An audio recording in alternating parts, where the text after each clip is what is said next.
The four big differences between this challenge and most diets, most restricting, situational, time-sensitive competitions are as follows. Number one, and most importantly, I really don't want to take away anything.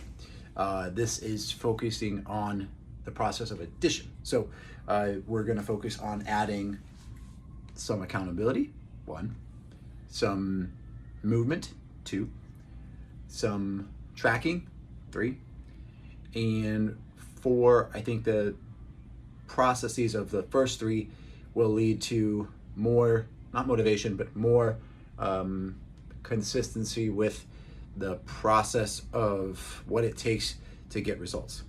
Let me backtrack. The 28 days that are in February, we just want you to work out for 21. Now, like only, that's it? Okay, fine. 3 out of 4. Now, what quantifies a workout? That's gonna be different for every person, especially because it depends on where you are now. But what we're gonna request is that you work out for 20 minutes / move for 20 minutes a day for 21 out of those 28. I'm gonna bet that just like the floss one tooth, you're gonna floss the whole mouth kind of thing. Once you get going, you're gonna do more than 20 minutes, right? So if you get started and you go snowshoeing, or if you get started and you go for a hike or a walk, you're not gonna turn back after 10. You're like, I could do 30. I got 30 minutes today. So that's the process here of trying to encourage people to be more active, right? So just more activity. Kind of seems sort of simple. And it could be strength, could be cardio, it could be stretching. That's all included in the focus. So that's part number one of this challenge. Number two, we are going to request / remind you to eat the same things because you already do. Okay, you order from the same restaurants, you get the same food at the grocery store. It's very rare that you cook from a different cookbook, right? So this is just human behavior. So it's usually about an average of 11 meals, anywhere between 7 and 11. If you're really wild, you're probably 11 or 12. And if you're like me, you like the same 7. So what we're gonna try to do is give you simple recipes that you can do and repeat over and over again, just fill in the blanks. So the simplest format is protein over veggies instead of protein over rice over pasta, etc. So protein is the king here, and tracking that would be the second part of this conversation, or third part of this conversation.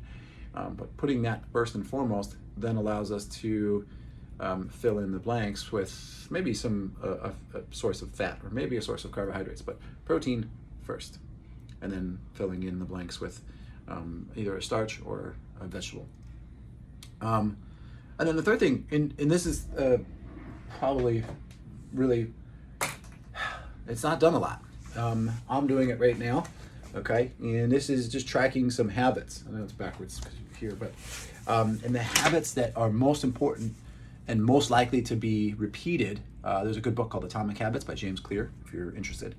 But the ones that are most in alignment with your goals and your inner being and your inner why are the ones that you're probably going to accomplish, and I'm going to call them the lowest hanging fruit. This is why we're doing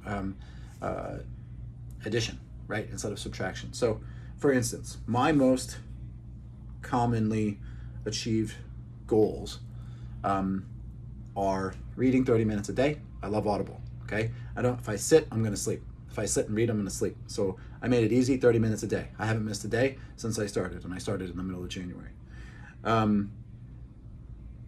Caffeine, stopping that at 12 p.m. Okay, and that's for sleep. And that goes to the sleep habit, which for the most part, that's actually I've missed on a couple days, but that's my second most consistent out of the ones that I've hit for every day.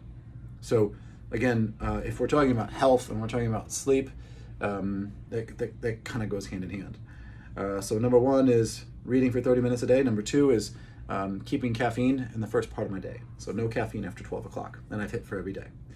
Number three, and this is really important for me personally, but tracking sales. So if I track cash sales every day, then my behaviors surrounding that action, so making more sales, checking on billing, making sure credit cards are updated in the systems, that allows us to move the ball forward, and that's important to me. So I've hit and tracked every day. hydration. I've had more than 12 glasses of water every day.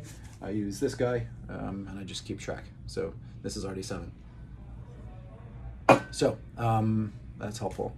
And then lastly is actually tracking the habits. It sounds so silly, but like writing them down is a form. So I've hit every day on hydration. I've hit every day on tracking sales.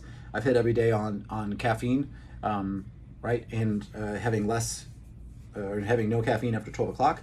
And then on reading 30 minutes every day. The ones that I haven't done. I actually didn't. I put down write 1 paragraph. It's too vague, right? And it's too vague and it's not descriptive enough. Another one is journaling. My journal is actually the Daily Stoic. There's a Daily Stoic journal, and I haven't been sitting down to do it. So there's some other things that I can do to make that happen, but it's right now it's not as important to me, perhaps, and that's why I'm not making it a goal, or I'm not accomplishing the goal. Some of the other ones that I'm struggling with are outreach, which is interesting because that would probably influence sales, right? So reaching out to former clients, etc. I'm struggling there. So, and this is just me being transparent with you on how the tracking works. But yeah, so you can make one of these. I'm going to give you a template, and I think it's super helpful, just tracking and getting used to tracking the habits. So yeah.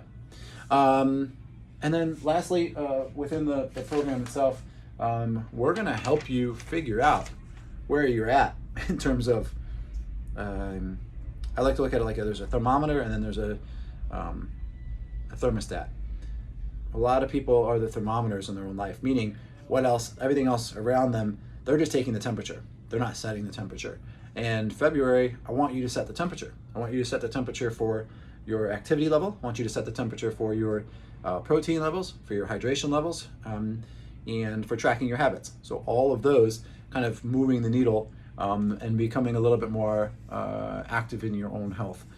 So that's the role of this challenge, is to kind of hardwire you to participate in more thoughtful designation of these things are important.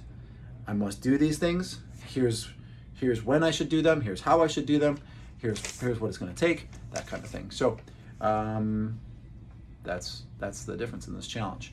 I know there's a couple other questions out there. If you wanted to add virtual training sessions, you can do those. Those are $50 each. If you wanted to add in-person training sessions, you can add those.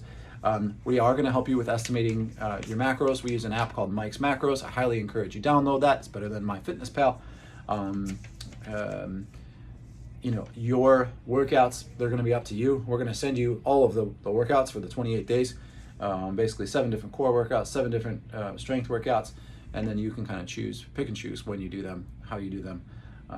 It's kind of self-guided in that regard. But the biggest thing, again, is that you track, you try to move the needle forward, and yeah, that's the process. So that's the biggest difference. That's the biggest things I hope for you, is that you take a little bit more active role in the process of making habits stick.